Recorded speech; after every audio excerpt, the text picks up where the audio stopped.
அதிகாலை வேளையிலே உங்கள் அனைவருக்கும் என் அன்பான காலை வணக்கங்கள். என்னோடு சேர்ந்து இந்த தியானத்திலே பங்கெடுக்க உங்கள் அனைவரையும் அன்போடு அழைக்கிறேன். தியானம் செய்வதற்கு ஏற்றது போல ஒரு சூழலை நாம் ஏற்படுத்திக் கொள்வோம். தரையின் மீது ஒரு விரிப்பை விரித்து அதன் மீது அமர்ந்து கொள்ளலாம், அல்லது கட்டிலே அமர்ந்து கொள்ளலாம். பாயும் படுக்கையுமாக இருப்பவர்கள் கூட தான் இருக்கிற நிலையிலேயே இருந்து இந்த தியானத்தை பயிற்சி செய்யலாம். முதலில் நாம் ஏன் தியானம் செய்ய வேண்டும் என்ற யதார்த்தமான கேள்வி நமது உள்ளத்தில் எழலாம். பாருங்கள், இறைவன் நமக்கு கொடுத்த மிகப்பெரிய கொடை இந்த உடல்தான். இந்த உடலே மிகப்பெரிய பரிசாக நாம் கருத வேண்டும். இந்த உடலை பயன்படுத்தியே இந்த உலகில் நாம் சிறந்த வண்ணம் வாழ முடியும். இறைவனையும் உணர்ந்து கொள்ள இந்த உடலையே பயன்படுத்திக் கொள்ளவும் முடியும். சற்று சிந்திப்போம். இயேசு கிறிஸ்துவோ புத்தரோ இந்த உலகில் எந்த கோவிலையும் கட்டவில்லை.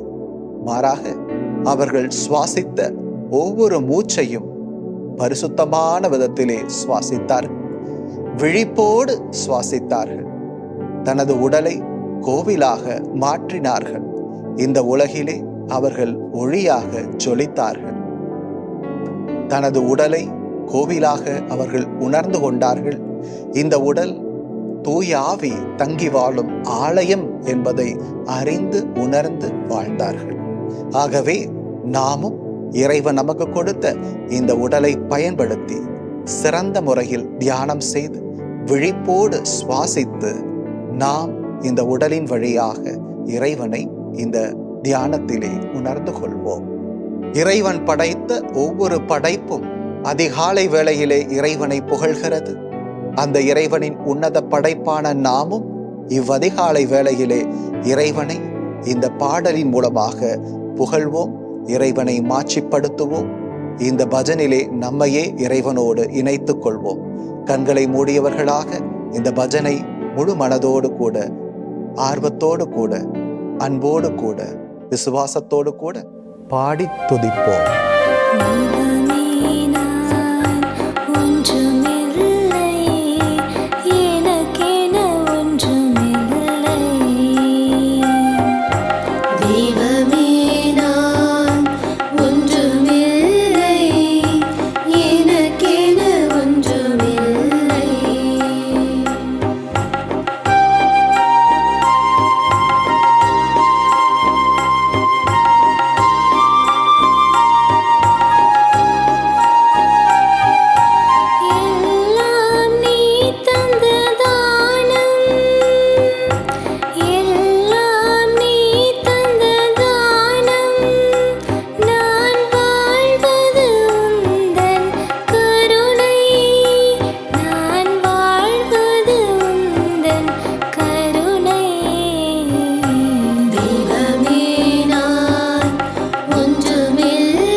அன்பார்ந்தவர்களே, நாம் இந்த தியானத்திலே நமது குடும்பத்தை பலப்படுத்த போகிறோம். நாம் சுவாசிக்கிற ஒவ்வொரு மூச்சுக்காற்றும் நமக்கான ஆசிரையும் அருளையும் பெற்றுத்தர இருக்கிறது. ஆகவே நாம் மூச்சினை உள்ளிழுக்கிற போதும் மூச்சை வெளிவிடுகிற போதும் எதை நினைத்துக் கொள்ளுகிறோமோ, யாரை நினைத்துக் கொள்ளுகிறோமோ அவர்கள் பலம் பெறுவார்கள், அவர்கள் ஆற்றல் அடைவார்கள், இறைவன் அவர்களை ஆசிர்வதிப்பார் என உளமாற நம்புவோம்.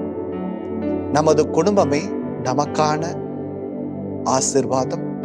நமது குடும்பம்தான் நமக்கு முக்கியம் என்பதை நாம் நன்கு அறிந்திருக்கிறோம். ஆகவே நம் குடும்பத்தில் இறைவன் நமக்கு கொடுத்திருக்கிற ஒவ்வொரு நபர்களையும் இந்த நேரத்தில் நினைவு கூர்ந்து அவர்களுக்காக நாம் இவ்வேளையிலே தியானம் செய்வோம். கண்களை மூடி ஒவ்வொரு நபராக நாம் சிந்தித்து பார்ப்போம். முதலில் நமது தந்தையை குறித்து சிந்திப்போம். எனது அப்பா எப்படிப்பட்டவர்? அவர் எனக்கு என்னெல்லாம் செய்திருக்கிறார்? அவர் என் வாழ்க்கையில் செய்த உதவிகள் என்ன? இந்த உலகில் நான் வாழ அவர் எனக்கு செய்த தியாகங்கள் என்ன? நான் சிந்தித்து பார்க்கிறேன். என் தந்தைக்காக நான் ஜெபிக்கிறேன். என் தந்தை ஆரோக்கியத்தோடும் பலத்தோடும் ஆற்றலோடும் இறை ஆசீர்வாதத்தோடும் வாழ வேண்டும் என நான் பிரார்த்திக்கிறேன். என் தாயை நினைத்துக் கொள்கிறேன். என் தாய் நான் இவ்வுலகில் வாழ எனக்கு என்னவெல்லாம் செய்திருக்கிறார் என நினைத்து பார்க்கிறேன். என்னை பெற்று வளர்த்து ஆளாக்க அவர் செய்த தியாகத்தை எல்லாம் இந்த நேரத்திலே நினைவு கூறுகிறேன். என் தாய் நன்றாக இருக்க வேண்டும், ஆரோக்கியத்தோடு வாழ வேண்டும். இறைவா, அவரை பலப்படுத்து என நான் பிரார்த்திக்கிறேன். என் உடன் பிறந்த சகோதரர்களை நினைத்துக் கொள்ளுகிறேன். என் சகோதரர்கள் எனக்கு பலமாய் இருக்கிறார்கள், எனக்கு சக்தியாய் இருக்கிறார்கள்.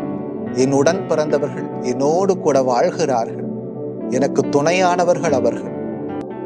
இறைவன் அவர்களை ஆசிர்வதிக்க வேண்டும், பலப்படுத்த வேண்டும், அவர்கள் வாழ்வு சிறக்க வேண்டும் என நான் மனதார பிரார்த்திக்கிறேன். என் சகோதரிகளை நினைத்துக் கொள்ளுகிறேன். தாய்க்கு பிறகாக அவர்கள்தான் என்னை அக்கறையோடு பார்த்துக் கொள்ளுகிறார்கள், கவனித்துக் கொள்ளுகிறார்கள். என் வாழ்க்கையின் மகிழ்ச்சிக்கும் அன்புக்கும் காரணமாக இருக்கிறார்கள். இறைவன் என் சகோதரிகளை நிறைவாக ஆசிர்வதிக்க நான் வாஞ்சிக்கிறேன். என் நண்பர்களை நினைத்துக் கொள்கிறேன். எனக்கான பக்க பலமாக என் தோல்விகளிலும் என் சறுக்கல்களிலும் என்னை தூக்கு நிறுத்துகிற தூண்களாக என் நண்பர்களே இருக்கிறார்கள். இறைவன் என் நண்பர்களையும் அவர்கள் குடும்பங்களையும் ஆசிர்வதிப்பாராக. என் எதிரிகளையும் என்னை வெறுப்பவர்களையும் என்னை ஒதுக்குபவர்களையும் இந்த நேரத்தில் நினைத்துக் கொள்கிறேன். அவர்களும் என் வாழ்க்கையிலே எனக்கு படிப்பனையாய் இருந்திருக்கிறார்கள். அவர்கள் இல்லை என்றால் நான் இன்னும் அதிகமாய் வளர்ந்திருக்க முடியாது. அவர்கள் எனக்கு ஆசானாய் இருந்திருக்கிறார்கள். அவர்கள் என்னை கேள்வி கேட்டிருக்கிறார்கள், என்னை எதிர்த்திருக்கிறார்கள், என்னை தட்டி கேட்டிருக்கிறார்கள். அவர்களையும் இந்த நேரத்தில் நினைத்துக் கொள்கிறேன். அவர்களை இறைவன் ஆசிர்வதிக்கட்டும். இறைவா, இந்த உலகிலே என்னை மதித்து நீர் எனக்கு கொடுத்த ஒவ்வொரு உறவுகளையும் நினைத்து நன்றி கூறுகிறேன். உறவுகளை பலப்படுத்தும் சுவாமி, உறவுகள் வழியாக என்னை ஆசிர்வதித்த கிருபைக்காய் உமக்கு கோடான கோடி நன்றிகளை சமர்ப்பிக்கிறேன். இறைவா, நன்றி நன்றி.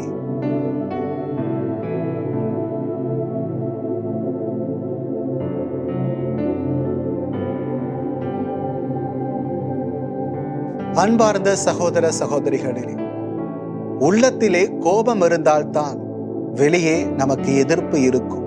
நமக்கு எதிரி என்று ஒருவர் உருவாகுவார்.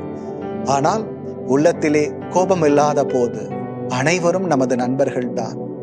ஏன் இன்னொரு மனிதனை நாம் எதிரியாக பாவிக்க வேண்டும்? எதிரி என்று யாரும் இந்த உலகிலே பிறக்கவில்லையே. ஆகவே அனைவரையும் நண்பர்களாக பார்க்கிற, பழகுகிற, ஏற்றுக்கொள்ளுகிற மனோபாவம் உருவாகிற போது நாம் இந்த உலகிலே ஆசிர்வாதமான மனிதர்களாகவும் பிறரை ஆசிர்வதிக்கிற உயர்வான நிலையில் இருக்கிற ஒரு உன்னதமான மனிதர்களாகவும் மாறி போகிறோம் அல்லவா? ஆகவே நமக்கு எதிரிகள் என்று யாரும் வேண்டாம், அனைவரும் நமது நண்பர்கள் என்ற ஒரு உணர்வோடு கூட வாழுவோம்.